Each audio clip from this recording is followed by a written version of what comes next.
ഇന്നത്തെ ജീവിതശൈലിയിൽ dry eye വളരെ കോമണായി കാണുന്ന ഒരു രോഗാവസ്ഥയാണ്. പ്രധാന കാരണങ്ങൾ എന്തെല്ലാമാണെന്ന് നോക്കാം. മൊബൈൽ, ലാപ്ടോപ്പ് അധികം ഉപയോഗം, AC ഫാൻ ഡയറക്റ്റ് മുഖത്തേക്ക് അടിക്കുക, കോണ്ടാക്ട് ലെൻസ് ദീർഘനേരം ധരിക്കുക, ചില മരുന്നുകളുടെ ഉപയോഗം പ്രായാധിക്യം മൂലവും ഉണ്ടാകുന്നു. കണ്ണിൽ തടയുന്നത് പോലെ തോന്നുക, അതായത് മണൽ നിറച്ച പോലെ തോന്നുക, കണ്ണ് ചുവന്നു പോകുക, കണ്ണിൽ ചൂട് തോന്നുക, കാഴ്ച മങ്ങുക, വെളിച്ചത്തിലേക്ക് നോക്കാൻ ബുദ്ധിമുട്ട് ഇവയെല്ലാമാണ് പ്രധാന ലക്ഷണങ്ങൾ. പരിഹാരമാർഗങ്ങൾ എന്തെല്ലാമാണെന്ന് നോക്കാം. ദിവസവും ഒരു നേരം നന്നീർവട്ടം പൂവ് പിഴിഞ്ഞ് കണ്ണിലൊഴിക്കുക. ശുദ്ധമായ നെയ്യ് ഒരു തുള്ളി കണ്ണിലൊഴിക്കുക. മുലപ്പാൽ കണ്ണിൽ ഒഴിക്കുന്നതും കണ്ണിലെ ഡ്രൈനെസ് മാറ്റാൻ സഹായിക്കുന്നതാണ്. ധാരാളം വെള്ളം കുടിക്കാനും ശ്രദ്ധിക്കുക.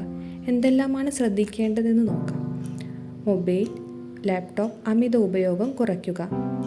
ഉപയോഗിക്കേണ്ടി വരികയാണെങ്കിൽ ഇടയ്ക്കിടയ്ക്ക് കണ്ണ് അടയ്ക്കുകയും തുറക്കുകയും ചെയ്യുക. AC ഫാൻ നേരിട്ട് കണ്ണിൽ കൊള്ളുന്നത് ഒഴിവാക്കുക. മതിയായ ഉറക്കം ഉറപ്പാക്കുക.